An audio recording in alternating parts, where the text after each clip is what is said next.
Welcome enthusiastic viewers to Animal World, our co-inhabitants.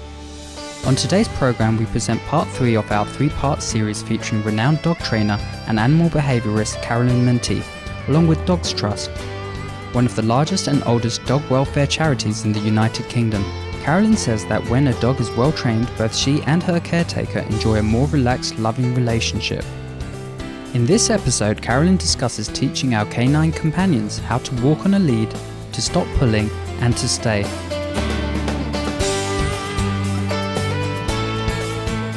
Today I'm going to show you how to teach your dog to walk nicely on the lead without pulling.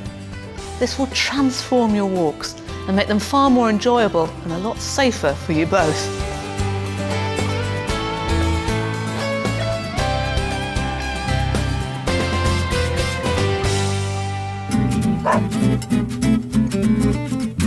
So to start to teach your dog how to walk on the lead, strangely, we're going to do it without one, because I don't want the temptation for the dog to pull or for you to pull on your dog. This isn't about tug of war, this is about walking nicely beside you. So the first step, as always, is to show the dog what you want. So take a treat, hold it near the end of his nose so he sees where it is, and then take a few steps forward, with him nice and close beside you on the left-hand side. Come, Polly. Keeping the treat near the dog's nose. If the dog loses interest, treat back on the nose and just lure him back again. Oh, you are so clever. What a good boy. So practice that lots until you can do 10, 15 paces with the dog staying beside you. Step 2 is to get the dog to think about what it is that got him the reward last time. In other words, walking beside you. So show him you've got a treat.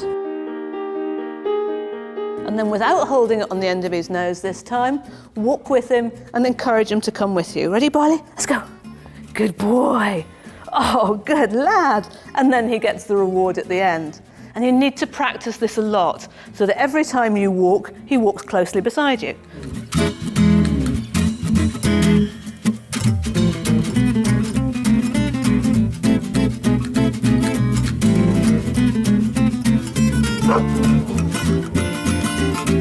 And step 3, as always, is putting a name to the behaviour. So we want him to know that when I say either heel or close or whatever you like, that he should be walking beside me. So, no treat. Ready? Nice and close. Close, close, close. Oh, you are so good. So good. Yes! Good boy. And practice this a lot so that you link the behaviour of being close to you with the word. So stage 4 is to get out and about and practice this everywhere. And so your dog learns that he always walks close beside you on the lead. You have to use a lead for this bit because it's not safe otherwise. So use your long training lead because that's really useful to be able to attach the other end onto your belt so that you've got your hands free. Come on then, let's go and do it again, quick, quick. Our dogs genuinely believe that the quickest way to get us to go anywhere is to pull. This makes walks unpleasant for both of us, and if you've got a large and strong dog, it can be dangerous. It can even injure your dog's neck if he's continually pulling all the time. So we have to train our dog that he will never ever get anywhere faster by pulling ever again.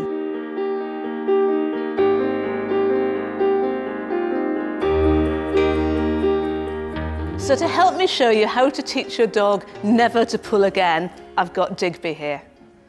Now you need to start in a really quiet place with no distractions. You need some really nice, yummy training treats. There you go, Digby. Your 6-foot training lead, and that needs to be clipped on to a plain, flat collar. There we go, we're ready to go.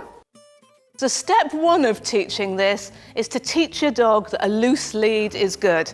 So as long as the lead is loose, it doesn't matter where he is, you can give him a treat. Hold it right at the end, and he has to learn that loose lead means good stuff for the dog. Now, after you've practiced that a lot, so that your dog knows that every time you clip the lead on, the lead's got to be loose when you're standing still, it's time to be able to move around a bit.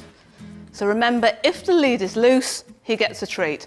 Doesn't matter where he is, he can be on either side of you, front or back. As long as that lead's loose, he gets the treat. So, yeah, get one for that, good. Oh, yeah, still loose. If at any point the lead gets tight, you just stop giving him the treats, stand, wait till he comes back to you and the lead's slack again, and then give him the treat. And practice this all the time. He has to know the minute that lead goes on, it's got to be loose. Yay, good boy. Now, as you know from the other films, step 3 is putting a name to the behaviour. But this is the only one that's different, because the cue for your dog not to pull is now going to be clipping the lead on in the first place. Not pulling is going to be your dog's default behaviour from now on. Isn't it, Dig? Good lad. So once you've practiced that a lot so that your dog knows not to pull on the lead, now you can start to add a distraction to make it a little bit harder. Maybe something like a toy that your dog really loves, like Mrs. Pig here. And what you're going to teach the dog is the only way that he's going to get to that toy is with a slack lead. So you start walking towards it. We're going to go and see Mrs. Pig. Look, Mrs. Pig. And if the lead gets tight, you back up. As soon as he comes back to you, start walking again. So the only way he's going to get to Mrs. Pig is if he does it on a loose lead. And if he gets all the way there, he can have it. Yay, good boy. Very well done. Your dog has to believe 100% that the only way he's going to get to that toy is if the lead's loose. If the lead gets tight at all, it's going to take twice as long. As long as he believes that, it's in his interests to keep the lead loose. Good boy. Should we do that again?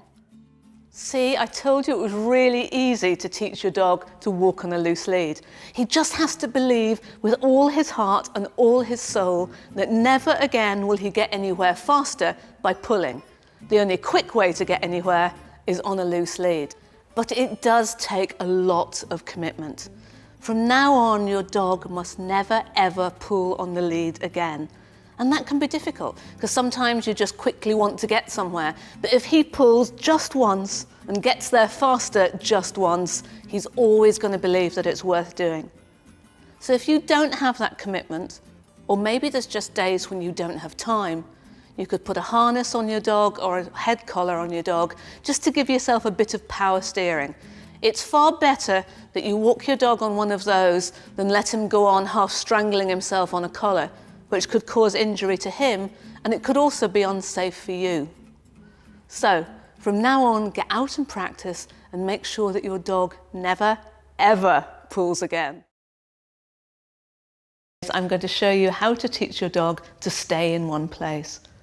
This is the beginnings of having a go-anywhere dog. It's really useful if you can get your dog to lie quietly if you stop for a chat, or to wait in the back of the car while you clip on a lead before you go for a walk.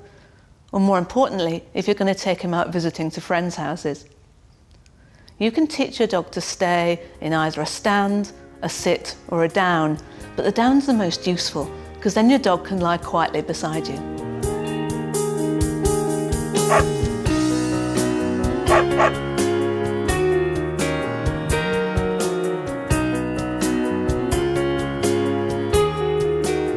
So to help me show you how to teach your dog to stay in a down, I've got Bacon. Bacon, come on then. Hello, lovely. Oh. So before you teach your dog to do a down stay, you have to make sure that she's got a really good down.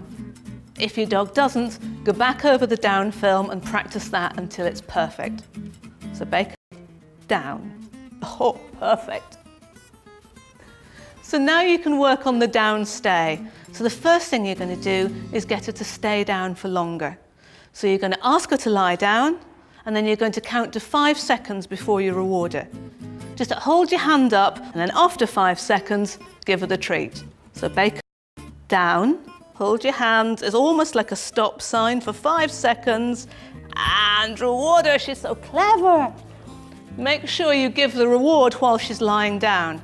You're rewarding her for staying down, not for getting back up again.